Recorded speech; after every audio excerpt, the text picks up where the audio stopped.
it's actually called Why You Shouldn't Learn Hungarian, and as a proud Hungarian, I think I'm maybe a good subject to react to this.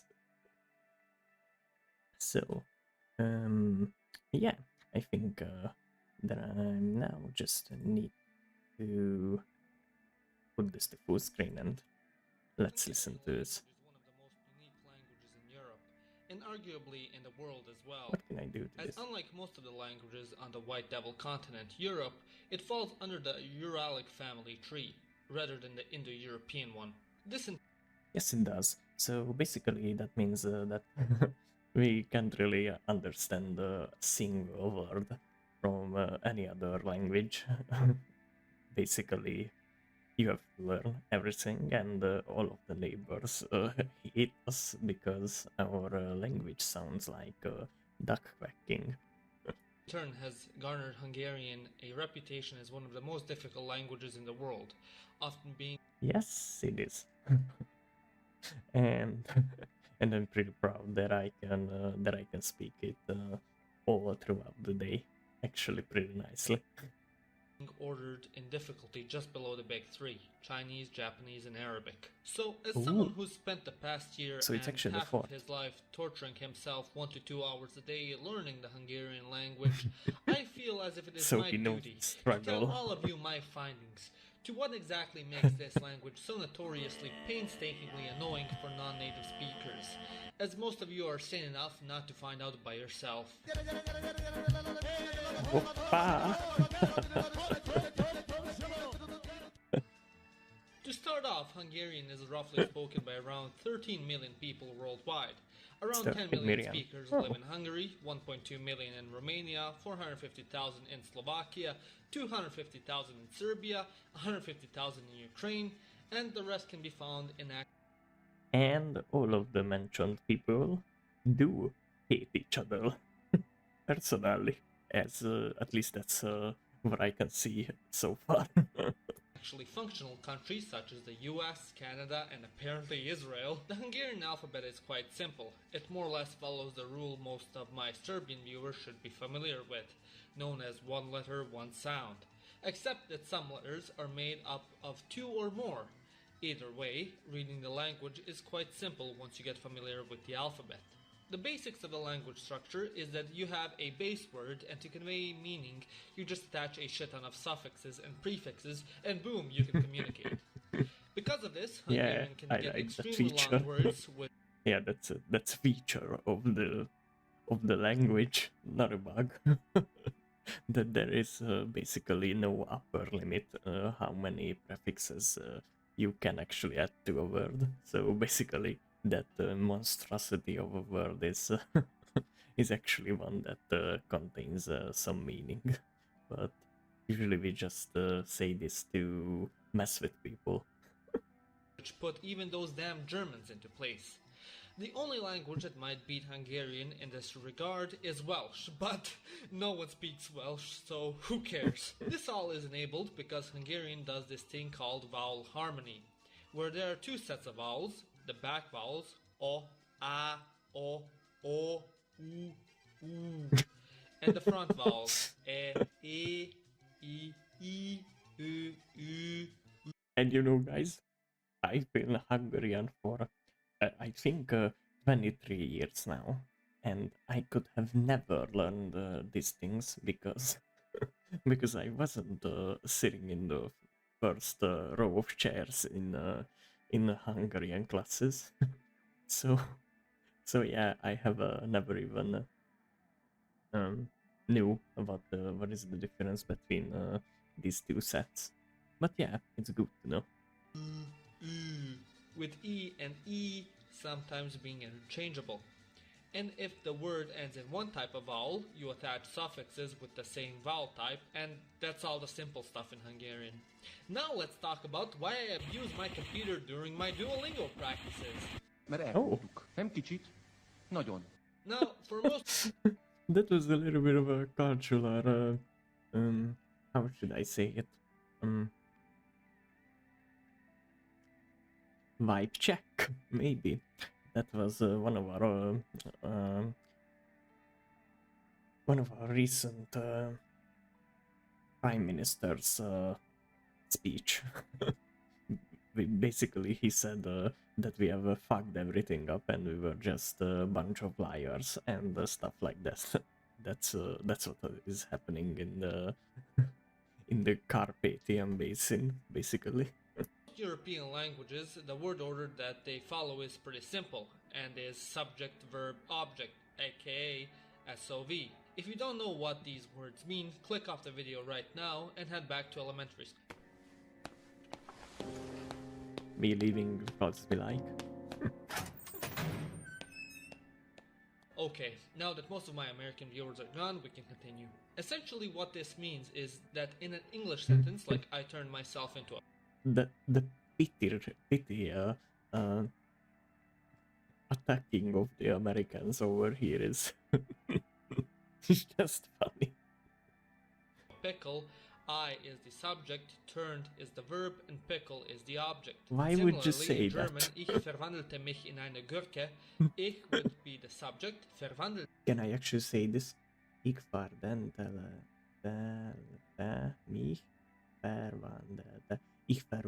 mich in eine Gurke. The verb, and Gurke the object. Technically the better translation would be Ich habe mich in eine Gurke verwandelt, but let's not complicate it. However, in Hungarian this shit is thrown straight out the window because fuck you, that's why. Hungarian follows a word order structure. You should know how it should sound the best.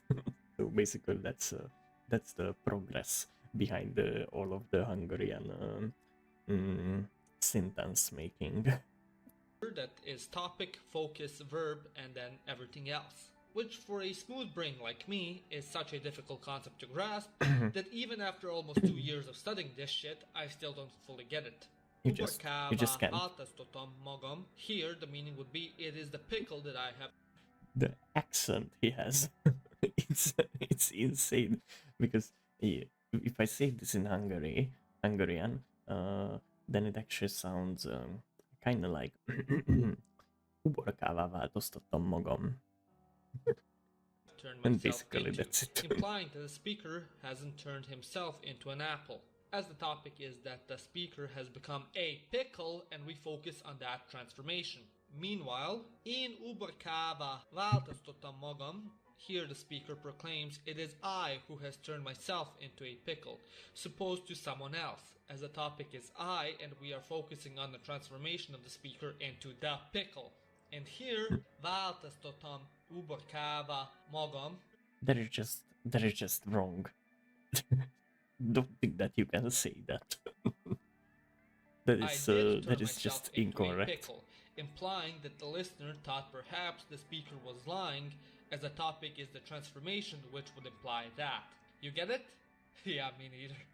Essentially, if most European languages had their word order in 2 dimensions, Hungarian brings in a third dimension and just turns the concept on its head, where now you are communicating a concept passively.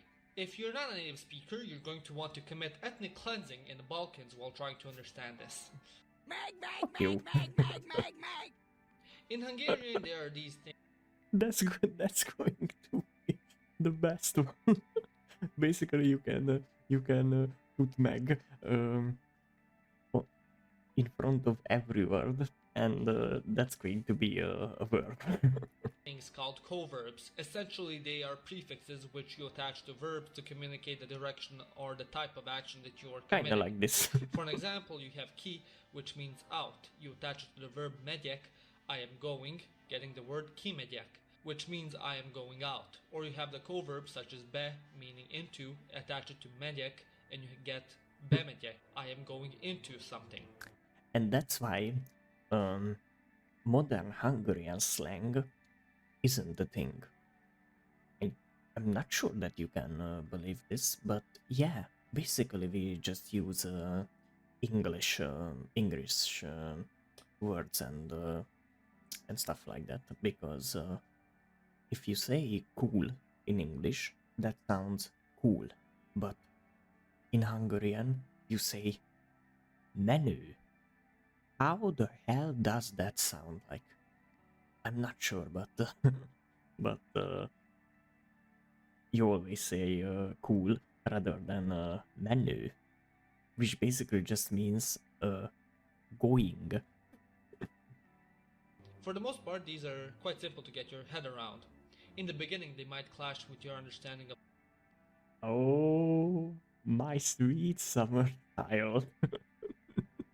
You have underestimated the power of this language. No, this you just can't believe him. It's it's not easy even in the beginning. Some cases and generally your concept of how language works, but nonetheless it's straightforward and you can get a hang of it within a week or two of practice. However, there is one coverb which gave me hell, and to an extent still does, that And being it's Meg. Now, Yes, it Meg is. differs from the rest because, like the previously mentioned word order, it takes grammar into a whole other dimension. Basically, you can use Meg to make everything into a verb. So, I mean, you can just make new type of things that you can do to someone with this coverb.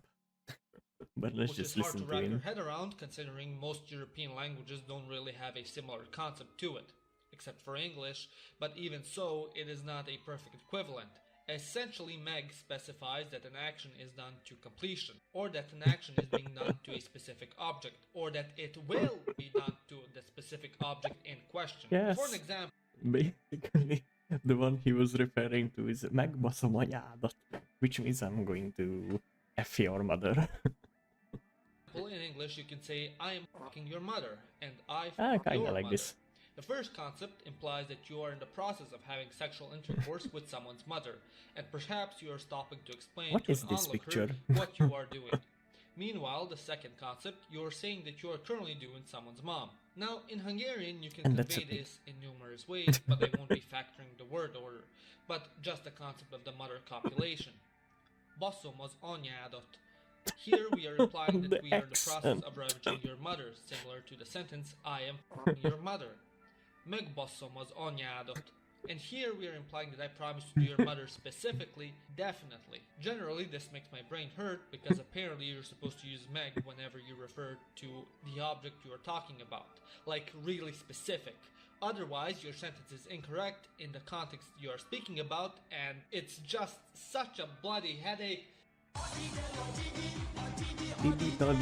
Much like English, Hungarian has articles, aka the Why I words know the the and why I know the lyrics of that sound. Maybe I was born in the wrong generation.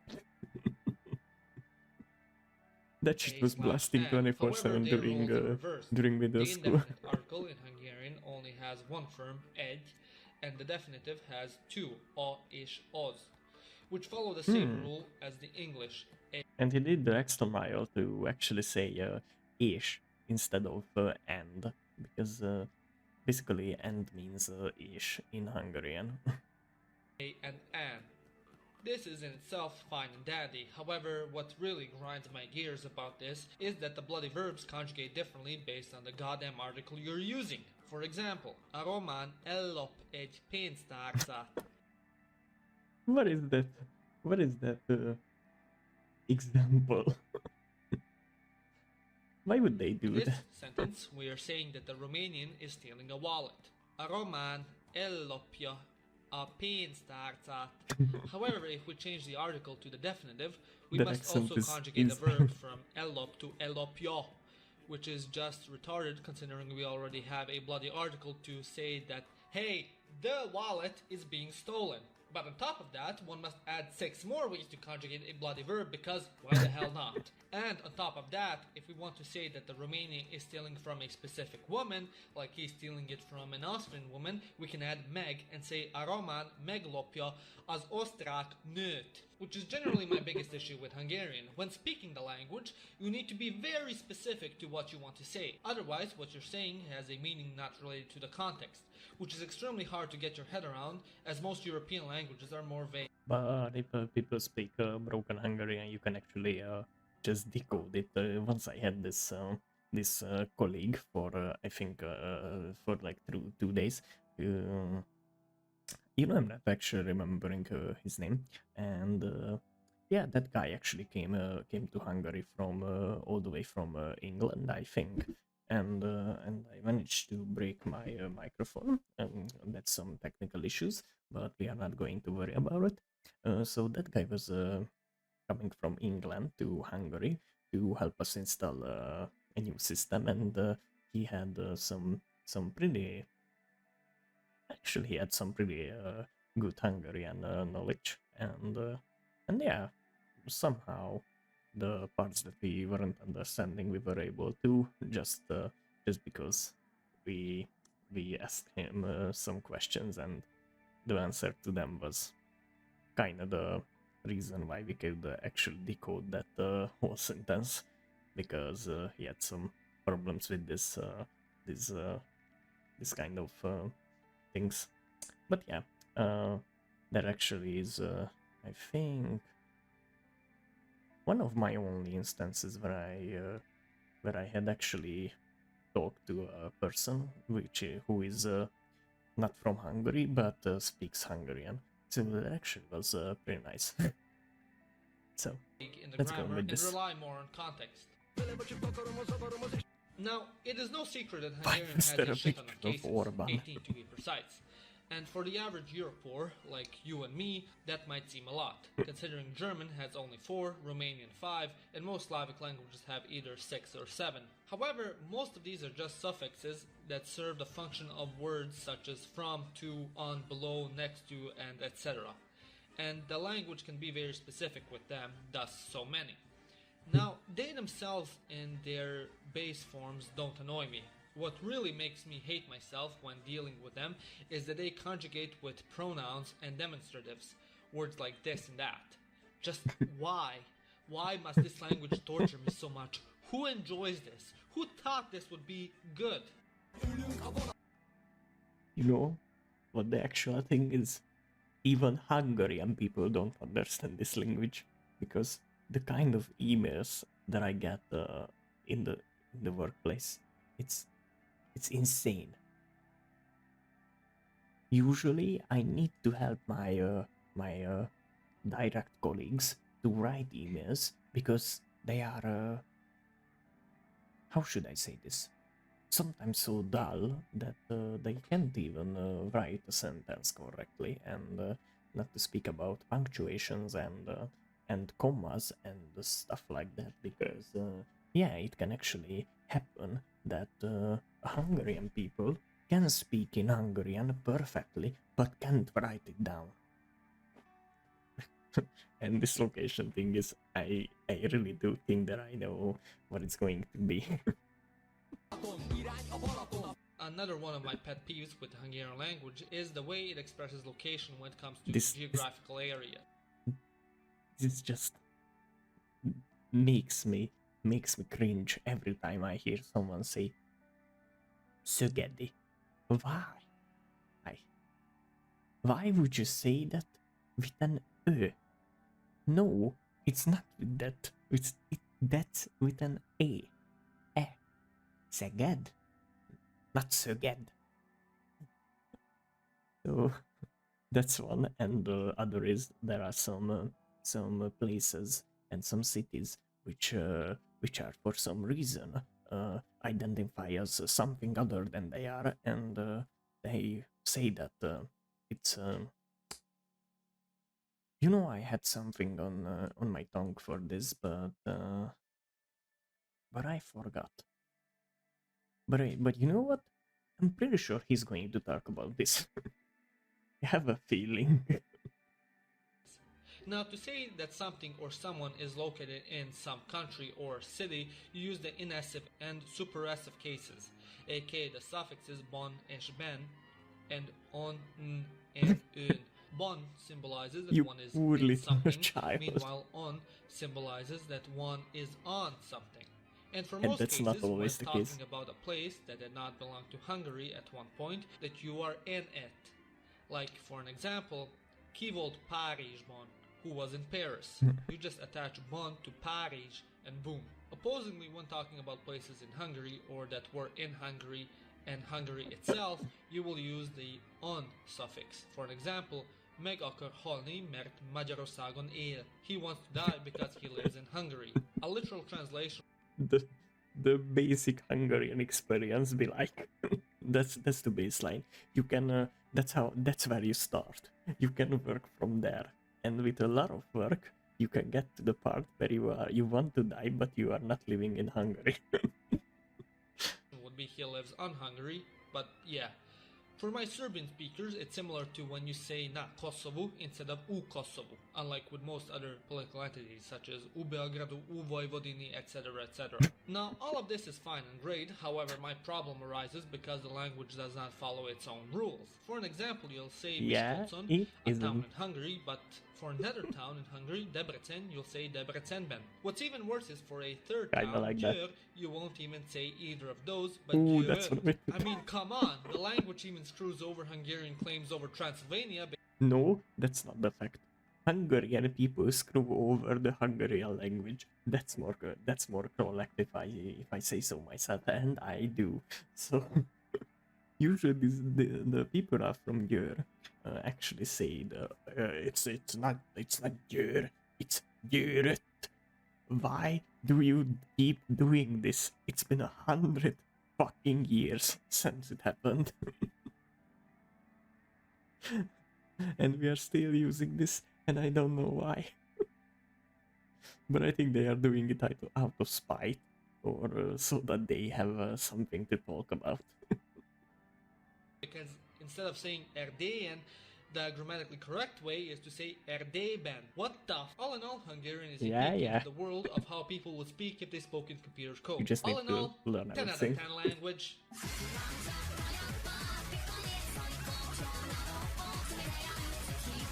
As you can hear, it's a 10 out of 10 language. And I'm the absolute greatest master of it. My colleagues can assure you on this, but I don't think they are going to, because you know, they don't really know about the stuff that I do outside of work. They just know that I don't have a lot of time. So yeah, usually I talk all day long. And that's all they know that I can do.